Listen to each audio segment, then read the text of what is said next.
Violence is common in Papua New Guinea's Highlands region, but the last week has been particularly bad.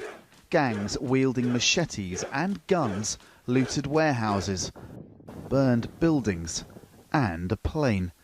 Al Jazeera is unable to verify this footage, but it was provided by a usually reliable source. This video is said to show rioters inside the country's biggest resources project, a liquefied natural gas plant run by ExxonMobil. Most of the violence was triggered by a disputed election result. William Powie, a member of the governing People's National Congress Party, was declared governor of the Southern Highlands last year, but his opponents did not feel the electoral process had been fair. For the first time in history, where the result was not even completed. The election process was not even completed, and you had a declaration mid-process. There was a legal challenge, but last week the court found in favour of Powie, and the violence followed. We are moving to labelling what has happened as criminal efforts, labelling the people who have done this as uncivilized or as thugs. I don't think this is the right way to approach this situation. Opposition views this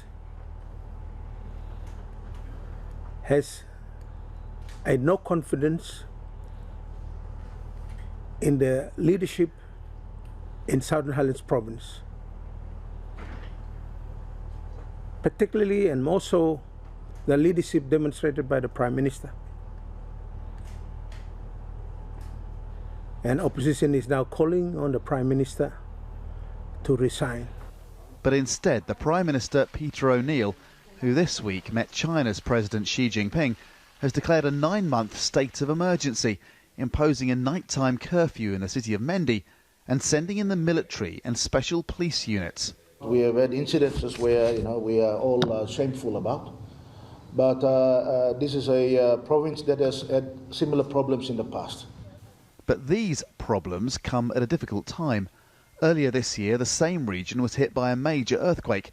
And this November, Papua New Guinea will host the biggest event in its history, the Asia-Pacific Economic Cooperation, or APEC Summit. While that's on in the capital, much of the country will still be under a state of emergency. Andrew Thomas, Al Jazeera, Sydney.